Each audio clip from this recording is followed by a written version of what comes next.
صحابی نے پوچھا ثم من, اس کے صحابی بھی پوچھتے جا رہے ہیں, دیکھو رک نہیں رہے, کیونکہ ان کے سوال کا جواب مل نہیں رہا کہ یا رسول اللہ آپ ماں کا تذکرہ ختم کریں گے تو پتہ چلے گا کہ ماں کے بعد کس کا حق ہے. تو آپ صلی اللہ علیہ وسلم نے ارشاد فرمایا ثم ابوک, چوتھے نمبر پہ کون ہے؟ باپ. پوری کائنات میں اگر آپ کسی سے نرم انداز سے بات کرتے ہیں, میٹھے لب و لہجے میں بات کرتے ہیں, بہت سے لوگ ہیں جن سے آپ بہت نرم انداز میں بات کرتے ہیں,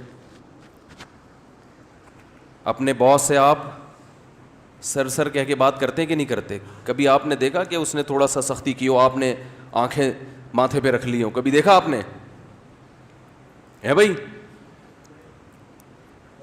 ایک فوجی اپنے آفیسر کے سامنے کیسے بات کرتا ہے؟ آپ نے دیکھا کبھی وہ ابے تبے سے بات کر رہا ہو؟ ہیں میں کسی کی نہیں سنتا, میری اپنا لائف اسٹائل ہے, سر مجھے زیادہ آرڈر نہ دیا کرو. کبھی دیکھا آپ نے ایسے اسٹائل میں بات کر رہا ہو؟ سر یہ جو آپ ہر وقت کی نصیحتیں کرتے ہیں مجھے سمجھ میں نہیں آتی. آفیسرز کر رہے ہوتے ہیں نا, فوج میں چونکہ زیادہ احترام ہے اس لیے میں ان کی مثال دے رہا ہوں. ایک بریگیڈیئر آیا اور ایک عام فوجی کو سمجھا رہا ہے کہ یہ کیا کرو یہ کیا کرو, وہ جواب میں کبھی دیکھا کہ سر یہ زیادہ نصیحتیں مجھے اچھی, بولو نا سر مجھے نہیں اچھی لگتی ہیں زیادہ ہر وقت کی نصیحتیں. حالانکہ وہ آفیسر اس کو تنخواہ نہیں دے رہا, تنخواہ اس کو گورنمنٹ دے رہی ہے. اس آفیسر کے اس پر احسانات نہیں ہے, صرف ایک ڈسپلن کو برقرار رکھنے کے لیے آرڈر دیا ہے کہ تمیز سے بات کرو.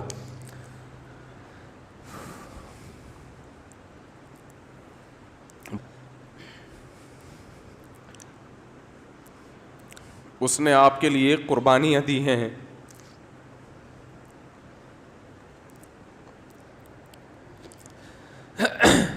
وہ آپ کے لیے لوگوں سے لڑا ہے. لڑتے ہیں کہ نہیں لڑتے؟ بھائی میرے بیٹے کو گالی دی کیوں تو نے؟ وہ یہ چاہتا ہے کہ آپ اس سے بھی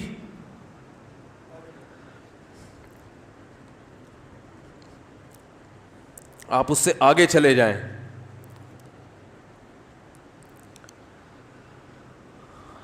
آپ کی ماں نے جو آپ کو بچپن میں محبت سے پالا عزت کے ساتھ, تو ماں کو یہ شیلٹر کس نے دیا ہے بھائی؟ باپ نے. باپ اگر نہ شیلٹر دیتا وہ اتنی محبت کے ساتھ نہیں پالتی.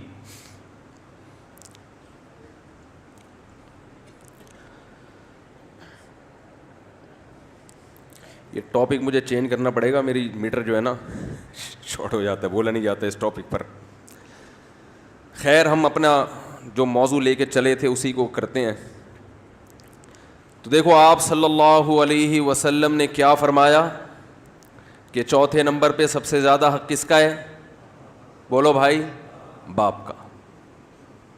اور اس کی علماء نے ایک حکمت یہ بھی بیان کی ہے کہ باپ چونکہ مرد ہے نا تو اس میں برداشت کی قوت ہے, ماں میں برداشت نہیں ہوتی. اس سے بدتمیزی کرو گے بیچاری روتی رہے گی, باپ کھینچ کے 2 تھپڑ ایسا ہی ہے نا بھائی, باپ سے زیادہ نہیں اور لگا دے گا 2-4 کی. ماں بیچاری کڑتی رہتی ہے بیٹھ کے.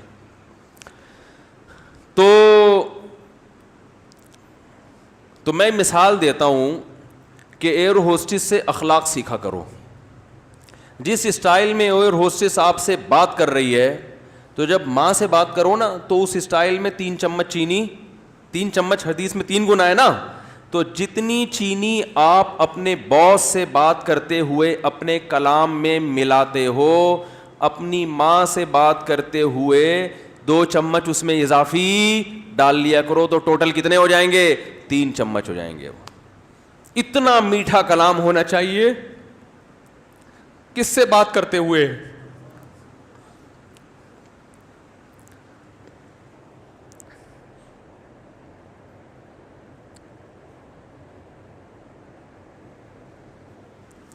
ہم نے بڑے بڑے علماء کو دیکھا ہے,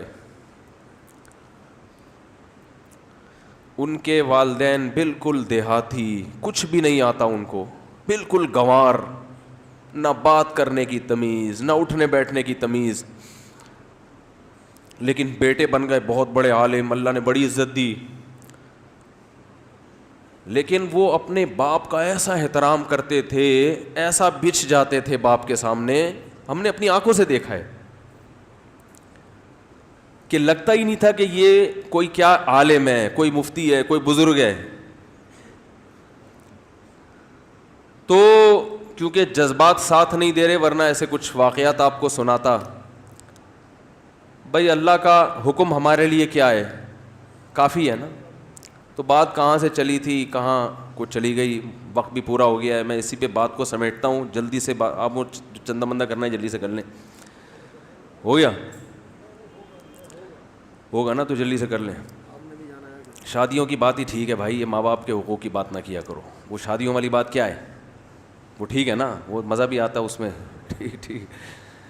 تو بات کیا چل رہی تھی, دوبارہ سے اسی ٹاپک پر آتا ہوں. میں نے عرض کر رہا تھا کہ اللہ اس کے رسول صلی اللہ علیہ وسلم نے جو احکام دیے, تو دنیا داروں کو اس سے کوئی غرض نہیں ہے کہ یہ کرو یہ نہ کرو, ان کو اس سے کوئی غرض نہیں ہے. لیکن جو آخرت پر ایمان رکھتا ہے, تبھی دیکھو بہت سی حدیثوں میں آتا ہے کہ جو اللہ اس کے رسول اور آخرت پر ایمان رکھتا ہے اسے چاہیے کہ یہ کرے. تو اس میں اللہ کے نبی نے پہلے بتا دیا کہ جن کا آخرت پر ایمان نہیں ہے ان کو یہ باتیں سمجھ میں نہیں آئیں گی, ان کو یہ باتیں نہیں سمجھ میں آئیں گی. تو ان باتوں پر عمل کرنے کے لیے جو میں نے آیت اصل میں پڑھی ہے, جس پر میں نے بیان کرنا تھا, یہ بیان کا رخ ہی کہیں چینج ہو گیا سارا. عمل کرنے کے لیے انسان کو موٹیویشن چاہیے. تو اللہ نے کیا فرمایا, جو آیتیں میں نے قرآن مجید کی پڑھی ہیں اس میں اللہ نے فرمایا کہ اپنے دل میں اللہ کی محبت پیدا کر لو. دیکھو اللہ پر دلائل کے ذریعے ایمان لانا الگ بات ہے, اور دل میں اس کی محبت پیدا کرنا یہ بالکل الگ چیز ہے. تو جیسے نماز کا حکم دیا گیا, زکوٰۃ کا حکم دیا گیا, والدین سے حسن سلوک کا حکم دیا گیا, صدقہ خیرات کا حکم دیا گیا, اسی طرح اللہ نے ہمیں یہ حکم دیا ہے کہ اپنے دل میں میری محبت پیدا کرو. یہ کس کا حکم ہے, اللہ کا. تو آج جو دل ہے نا وہ اللہ کی محبت سے خالی ہے. جب محبت سے دل خالی ہوتا ہے تو اطاعت ایسے ہوتی ہے جیسے گن پوائنٹ پہ کوئی آپ سے کوئی کام کروا رہا ہو. دیکھو اپنا بزنس اور دوسرے کے بزنس میں فرق ہوتا ہے نا. اپنی دکان پہ آپ بیٹھے ہو, گٹکے کی بھی ہوگی, کیسی فکر لگی رہے گی نا ہر وقت. اور کوئی کرائے پہ آپ کو بٹھا کے چلا گیا کہ میرا شو روم ہے گاڑیوں کا, تجھے 1 لاکھ تنخواہ دوں گا, تو پھر دیکھو کیا کر رہا, آدھا دن سونے میں لگاتا ہے کہ نہیں لگاتا. کیونکہ انسان کو اپنے بزنس سے محبت ہوتی ہے, دوسرے بزنس سے محبت نہیں ہوتی. اپنا بزنس گول گپے کا بھی ہوگا تو کہاں سے کہاں پہنچا دے گا, دوسرے کا بزنس اگر تنخواہ پہ بٹھاؤ گے تو بیڑا ایکسیلنسی تو دور کی بات. ہمارے ایک دوست ہیں سیالکوٹ میں, بڑا بزنس ہے ان کا, تو میں نے وہاں دیکھا کہ ان کی فیکٹری میں, مجھے شوق ہے چیزیں دیکھنے کا کیا بنتا ہے فیکٹری میں, اس لیے نہیں کہ میرا کوئی فیکٹری لگانے کا پروگرام ہے, ویسے ہی. تو وہ دیکھا کہ وہ گلوز بن رہے ہیں ان کی فیکٹری میں نا, ایکسپورٹ ہونے کے لیے. سیالکوٹ میں کھیلوں کا سامان بہت بنتا ہے, تو اتنا محنت سے مزدور کام, وہ ملازم کام کر رہے ہیں. ایک سی رہا ہے, ایک کٹنگ کر کے کاٹ رہا ہے, اور سارے دل جمی سے لگے ہوئے ہیں. میں نے کہا یار پہلے کسی فیکٹری میں میں نے ملازم دیکھے ہیں اتنی تمیز سے اور اتنی دل جمی سے کام کر رہے ہیں. ورنہ سیٹ اگر فیکٹری کا دورہ کرے تو ٹھڈے مار مار کے اٹھاتا ہے نا, اوے تو کیوں سو رہا ہے یہاں پہ, کہتا ہے نا کہ نہیں کہتا. تو وہاں دیکھا سارے لگے ہوئے. تو انہوں نے کہا ان کو ہم نے دہاڑی پہ نہیں رکھا, ان کو ہم نے دہاڑی پہ نہیں رکھا, ان کو ہم نے کہا جتنے اتنے گلوز پر گلوز پہ ان کو پیسے ملتے ہیں. تو اب ان کا یہ بزنس میں شرکت ہو گئی نا. اب ان کو پتا ہے بھائی جتنا کام زیادہ کروں گا اتنے نوٹ زیادہ چھاپوں گا, اس لیے ان کو سیٹ کا آنا بھی برداشت نہیں ہوگا. یار یہ سیٹ کام کا ٹائم ہے, سیٹ صاحب آپ بلا وجہ آ کے تنگ کر رہے ہو ہمیں, یہی ہوگا کہ نہیں ہوگا. ہم کام کر رہے ہیں, ادھر آسٹریلیا سے وہ آیا ہوا ہے, ڈیمانڈ آئی ہوئی ہے, وہ گلوز منگوا رہے ہیں اور آپ ہمیں تنگ کر رہے ہو, بولے چلو. تو یہ کنڈیشن ہوگی. تو اب چونکہ اپنا کام بن چکا ہے نا بھائی, تو جب اللہ سے انسان کو محبت ہوتی ہے تو اللہ کے کام بھی اپنے لگتے ہیں. نماز بھی کیا لگتی ہے, اپنی. زکوٰۃ بھی اپنی. پھر مزہ آتا ہے ان کاموں میں. ابھی جو ہم نماز پڑھ رہے ہیں نا یہ گن پوائنٹ پہ, تھوڑا بہت قبر کا عذاب کا ڈر ہے یار, مرنا بھی ہے, کورونا سے نہ مر جائیں, پتہ نہیں اتفاق سے اگر قبر میں سانپ نکل آیا, اتفاق سے اگر وہ باتیں فضائل اعمال میں جو لکھی ہوئی صحیح نکلی تو ہمارا کیا بنے گا, چلو جمعہ تو پڑھ لو جا کے. تو پھر کیسے آ رہے ہوتے ہیں آپ دیکھو, فجر میں کیا حال ہوتا ہے, ظہر میں کیا حال ہوتا ہے, عصر میں. آپ صلی اللہ علیہ وسلم نے فرمایا جو نماز میں پہلی صف میں ہوگا, قیامت کے دن جب اللہ کا دربار لگے گا وہاں بھی پہلی صف میں ہوگا وہ. تو جتنا سست نماز میں ہوگا اتنا پیچھے آخرت میں اللہ کے دربار میں. اللہ کہے گا یہ مجھے دنیا میں بغیر دیکھے سب سے پہلے آ کے بیٹھتے تھے, آج جب میں نظر آ رہا ہوں تو آج اب میری مرضی سے یہ آگے آئیں گے, کل یہ اپنی مرضی سے آگے آتے تھے. تو میرے بھائی ایکسیلنسی پیدا کیسے ہوگی, جب اللہ کی محبت پیدا کی جائے. اور محبت کیسے پیدا ہوگی, ذکر کی کثرت. سمجھتے ہیں کہ نہیں سمجھتے, بار بار اللہ کا تذکرہ. پھر یہ ٹاپک بہت لمبا ہے, وقت بھی پورا ہو گیا. اللہ تعالی ہم سب کو سمجھنے کی, عمل کرنے کی توفیق عطا فرمائے.